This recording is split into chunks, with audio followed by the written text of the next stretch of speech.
My name is Caleb Monroe. I was 19 years old when this happened. There are certain nights that never really end. You don't relive them constantly, not consciously, but they linger. They change the way your body reacts to silence, to shadows, to waiting. This happened on Thanksgiving night 2 years ago. I remember the date not because it was special, but because my body remembers how it felt. I had been sick for days, a respiratory virus that had been making its way around the city. The fever had finally broken, but everything else stayed. The chills, the coughing fits that came without warning. My chest felt raw, like every breath scraped something tender inside me. Talking for more than a few seconds left me breathless. Laughing was out of the question. I lived alone in a tiny college dorm in a large city. No car, no backup plan. Public transportation was how I moved through the world. I relied on it completely. That night I should have stayed inside, but I didn't. A friend and co-worker of mine, I'll call her Maya, was out of town for the holidays. Her cat was old, fragile, and needed medication every day. She lived not far from where we worked, and before I got sick, I promised I would check on the cat while she was gone. I don't break promise easily, even when I probably should. There was another reason I went out that night, one that felt harmless at the time. I had been talking with another friend about playing tennis again, maybe bowling. Things we both used to love back in high school. My equipment, my tennis rackets and bowling ball were all stored at my father's place across the city. I only went back a few times a year. If I didn't grab them that night, it could be months before I had the chance again.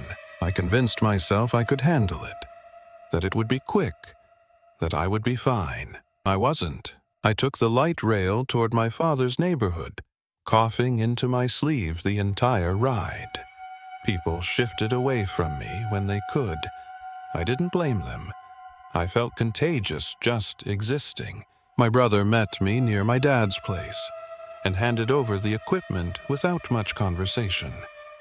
The bowling ball felt heavier than usual, dragging my arm down. The rackets knocked against my leg as I walked. I thanked him, said goodbye, and headed back toward the station. The plan was simple. Light rail back across town. Transfer to a bus. Short walk to Maya's apartment. Give the cat her medicine. Go home. That was all. By the time I got off the light rail again, it was after 9:00 p.m. Thanksgiving night. The city felt empty in a way that didn't feel peaceful, more like abandoned. Like everyone else had vanished at once. The bus stop sat beneath a flickering street lamp. A metal bench. A dirty schedule sign. Concrete that held the cold. Apple Maps said the bus was 1 minute away. Then it changed to 15. Then back to 1. Then 15 again. I waited. 30 minutes passed. The bus stop stayed empty. I could have walked to Maya's place. It wasn't far. But I was exhausted, sick, and weighed down 13-pound bowling ball, cutting into my palm, a bag of Thanksgiving leftovers swinging awkwardly from my wrist. My body shook with chills that had nothing to do with the cold. I sat on the bench slightly away from the main stop. I didn't want to cough near anyone if someone showed up. That's when the car pulled in. It rolled up slowly, too slowly. There were 4 men inside, early to mid-20s, loud, laughing, speaking a language I didn't recognize. I assumed they were just dropping someone off. The car idled. One of the men got out. The car drove away. And suddenly, it was just him and me. The station was large, open, empty in a way that made every sound feel exposed. I didn't look at him directly at first. I focused on my phone, refreshed the bus app again, leaned forward occasionally to look down the street for headlights. Footsteps approached. He sat down next to me, directly next to me. There were plenty of empty benches. I felt my shoulders tense, but I told myself not to overreact. Big city logic. People sit where they sit. A minute passed. Then 2. Then I felt it. A weight, an arm, wrapped tightly around my shoulders. My mind went blank. There was no scream, no struggle, no immediate panic, just stillness. Like my brain shut off to protect me. He pulled me close. I remember the smell first. Cold air trapped in fabric. Something sharp, almost metallic. He mumbled something near my ear. Low, too close. I couldn't understand what he said. I forced my voice out thin and broken. I'm fine, just waiting for the bus. He held me there for another moment, too long. Then he let go. Sat back down like nothing had happened. Every instinct in my body was screaming. Something was wrong. This wasn't normal. This wasn't okay. But I stayed. I told myself lies to survive the moment. Maybe he thought I was sick and about to faint. Maybe he was trying to help. Maybe I was overreacting. He was tall, over 6 feet, broad, easily twice my weight. He wore a bandana-style face covering. Odd, but not unheard of. We were completely alone. I didn't want to provoke him. A few minutes later, he stood up again. His arm wrapped around me a second time. This time his hand moved, slowly, stroking my back. I went completely still. Then down the street I saw headlights. The bus. Relief hit me so hard it made my vision blur. As the bus pulled closer, I slipped out of his grip and quietly said, "My bus is here." He responded something short, casual. The tone told me everything. He was coming with me. My heart started pounding so hard it felt like it might tear something loose inside my chest. I wanted to tell the driver. I wanted to yell, but every breath triggered another coughing fit. My thoughts scattered. When I boarded the bus, I stayed standing. I knew if I sat, he would sit next to me. Standing meant distance. Standing meant people could see me. He sat down. I messaged a friend with shaking hands. I considered calling the police, but what if he heard me? What if he followed me off? What if he had a weapon? I knew one thing for certain. I couldn't go to Maya's apartment. The stop before her place was my workplace, a restaurant inside a large outdoor shopping center. Closed to customers, but still lit, still staffed. Cameras everywhere. Security on patrol. It was my only option. When the bus stopped, he stood immediately. His hand grabbed my shoulder again, harder this time. We stepped off together. I took tiny steps, controlled, careful. Every second stretched. All I could think about was distance, timing, whether I could run fast enough. Then I saw them, 2 co-workers, standing by the back employee entrance, talking. The door propped open. His grip loosened slightly as he adjusted his steps. That was enough. I slipped free and ran. I don't remember my feet hitting the ground. I don't remember what I tried to say. I only remember my coworker's face changing the moment he saw me. The door slammed shut behind me. Locked. Less than 2 seconds later, the handle rattled violently, banging, hard, relentless. The sound echoed through the restaurant, sharp and desperate. I slid down the wall, coughing, shaking, trying to explain between gasps that I didn't know him, that he followed me. Mall security arrived minutes later. It felt like hours. Through the windows, I saw him pacing back and forth, waiting. Then he walked into a shop across the way and disappeared. I never learned his name.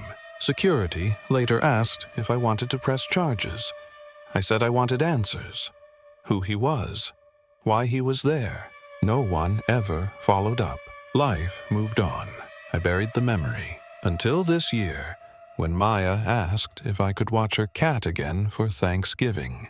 That's when I realized something. I never stopped checking over my shoulder after that night.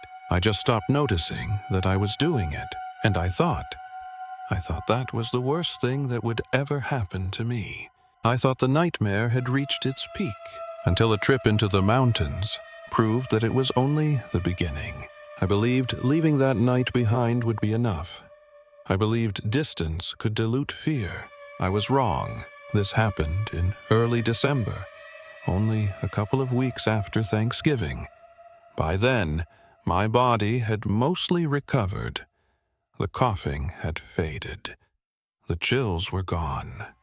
The memory of the bus stop still existed, but it felt contained. Like something I could lock away and revisit only if I chose to. That's when Evan reached out. That's not his real name, but it's close enough. We had been friends since middle school. The kind of friendship built out of long summer's boredom and shared silence. After graduation, our lives split without drama. I stayed in the city for school and work. He moved with his family to a small mountain town hours away. We didn't fight. We didn't drift apart violently. We just stopped talking. So, when his message appeared out of nowhere, "You should come visit for the weekend. It's been a long time," it stirred something familiar. Nostalgia. Curiosity. He talked about snow, about how quiet it was up there. How peaceful. I told myself I needed the break.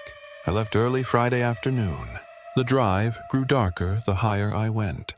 The road narrowed. Snow clung to the shoulders, glowing faintly in my headlights. I slowed down instinctively. There were barely any other cars, no billboards, no signs of life. By the time I reached his area, it was pitch black. Evan lived in an older wooden house built into the side of the mountain. A few other houses were scattered nearby, but they were spaced far apart, too far to feel reassuring. When I pulled into the driveway, he stepped outside to greet me, and immediately, something felt wrong. I hadn't seen him in years, so I tried to blame time, but his movements felt slower, deliberate. When he spoke, he paused between sentences like he was losing his place mid-thought. His eyes didn't linger on mine. They kept drifting past me. Inside the house was warm but empty.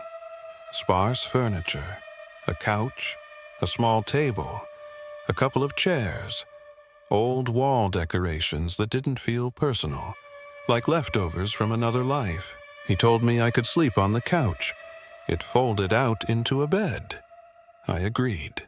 Across from it was a hallway, long, narrow, completely dark. It led to 2 guest rooms and a bathroom, he said. The house used to belong to his grandparents. They had passed away recently.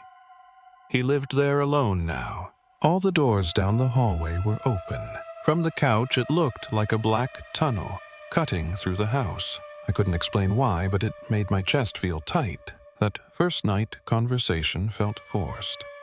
Evan barely spoke. When he did, his tone was flat, detached. He kept glancing toward the hallway, like he was listening for something I couldn't hear. When it was time to sleep, he went upstairs. I pulled out the couch and left a small lamp on near the hallway. I felt stupid doing it, but the darkness down there felt wrong. At 2:00 a.m., I woke up to the sound of running footsteps overhead, fast, heavy, like someone sprinting back and forth, then stopping, then sprinting again. It lasted maybe 20 seconds, then nothing. No doors, no stairs, just silence. I lay there staring at the ceiling, heart racing, telling myself it was nothing, pacing, a bad dream. The next day felt off. Evan barely spoke, barely ate. When I asked if he was okay, he just nodded. No explanation, no reassurance. I noticed him walking down the hallway repeatedly, 5 times at least. Each time he disappeared into the darkness and returned without a word. I assumed he was using the bathroom, except I never heard a flush, never heard a door close. That night, a snowstorm rolled in. Wind slammed against the house hard enough to make the walls shudder. Snow piled against the windows. We were completely cut off. Around 2:00 a.m., I woke up again. This time it was a scraping sound, slow, deliberate, like something being dragged across the wooden floor. It came from the hallway. Then it stopped. A moment later, there was a sharp tap on the wall behind me, like someone flicking it with their finger. I turned my head toward the hallway. I hadn't left the lamp on. It was completely black. I didn't move. I rolled onto my side and forced my eyes shut, whispering to myself that old houses make noise, that it meant nothing. The third night broke me. I woke up without knowing why. My eyes opened. My body didn't move. Not my arms, not my legs, not even my fingers. Sleep paralysis. Then I saw movement at the far end of the hallway. A figure standing there. It was Evan. At least it looked like him. His face was swallowed by darkness. His arms hung at his sides. He stood perfectly still, watching me. I tried to speak. Nothing came out. I tried to move. My body refused. After what felt like an eternity, he slowly turned and walked into one of the guest rooms. Control returned in pieces. Fingers, arms, breath. I whispered his name. No answer. Against every instinct, I walked down the hallway. The room was empty, except for a figure standing by the window, facing outside, not moving. I ran upstairs.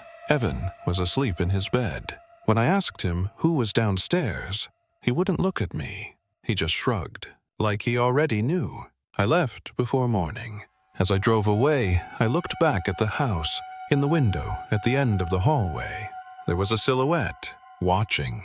I didn't go back to the mountains after that. I told myself I didn't need answers, that whatever I had seen up there wasn't meant to be understood, that some doors are better left closed.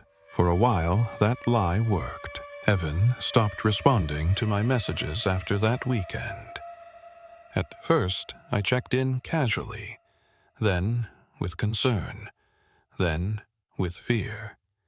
Days went by, then weeks. Nothing. Eventually, I threatened to call in a wellness check. That's when he finally replied. Just 2 words. I'm fine. Nothing else. No explanation. No acknowledgement of what I saw. No denial. After that silence, I stopped reaching out. I convinced myself that whatever had happened to him, whatever he was living with, it wasn't my problem anymore. Life moved on, or at least it pretended to. But something in me had shifted. I started waking up around 2:00 a.m. again. Not every night. Just often enough to notice the pattern. I'd wake up with that same tight feeling in my chest, the same sense that something was wrong. At first, I blamed anxiety, trauma, residual fear, until the sound started. Soft noises in my apartment. Subtle, easy to dismiss. A floorboard creaking, a faint tap on the wall. The kind of things you can rationalize if you try hard enough. I told myself it was the building settling. Old pipes, neighbors. Then one night, I heard it clearly. Footsteps. Not above me, not outside. Inside my apartment. Slow, careful. Like whoever or whatever it was didn't want to be heard. I sat up in bed, heart pounding, listening. Every muscle locked in place. The footsteps stopped just outside my bedroom door. I didn't move. I didn't breathe. After a long moment, they faded away. The next morning, I noticed something that made my stomach drop. My bedroom door was open. I always slept with it closed. That was the first time I checked my locks, the windows. Everything was secure. No signs of forced entry, no explanation. The nights got worse. I started leaving lights on, sleeping with the TV playing quietly, anything to fill the silence. It didn't help, because the feeling wasn't tied to darkness. It was tied to being watched. One night, I woke up unable to move. My eyes opened. My body didn't respond. Sleep paralysis. I recognized it instantly. Panic flooded me anyway. Then I saw it at the far end of my apartment hallway. A silhouette, standing perfectly still. The shape was familiar. Too familiar. Tall, broad shoulders, arms hanging at its sides. It didn't move. It didn't breathe. It just watched. I tried to scream. Nothing came out. I tried to close my eyes, but they refused to obey. And then slowly, it stepped backward into the darkness. When control returned to my body, I bolted upright, gasping for air. I turned on every light in the apartment, checked every room. Nothing. No sign of anyone else. That was the night I broke. The next day, I searched Evan's name online. At first, nothing came up. Then, I found a small local article from the mountain town. No photos, just text. Authorities, responding to a welfare check, discovered an unoccupied residence. No signs of struggle, no evidence of forced entry. Home believed to have been abandoned for several months. The date lined up with the weekend I was there. My hands shook as I scrolled. Another article mentioned the house's history. The grandparents had died years earlier, both in the home. Separate incidents. Both ruled natural causes. But there was something else. A neighbor had reported seeing lights on in the house late at night, long after it was supposed to be empty. Seeing a man standing in the hallway window, watching the road, waiting. I stopped digging after that. Some truths aren't meant to settle comfortably in your mind. I moved apartments a few months later. New building, new floor, different neighborhood. It didn't matter, because wherever I go now, the feeling follows. That sense of being observed when no one is there. The instinct to check dark hallways before turning off the lights. And every once in a while, usually around 200 a.m., I wake up with the certainty that I'm not alone. Sometimes I hear footsteps. Sometimes I see movement out of the corner of my eye. And sometimes I dream of that mountain house, of the hallway, of the guest room at the end, and a figure standing by the window, facing outward, waiting to be noticed. I don't know what Evan was living with up there. I don't know if it followed me home, or if it was always looking for someone new. All I know is this: I never see its face, but I know without a doubt, whatever stands in the dark now, it knows my name, and it's patient.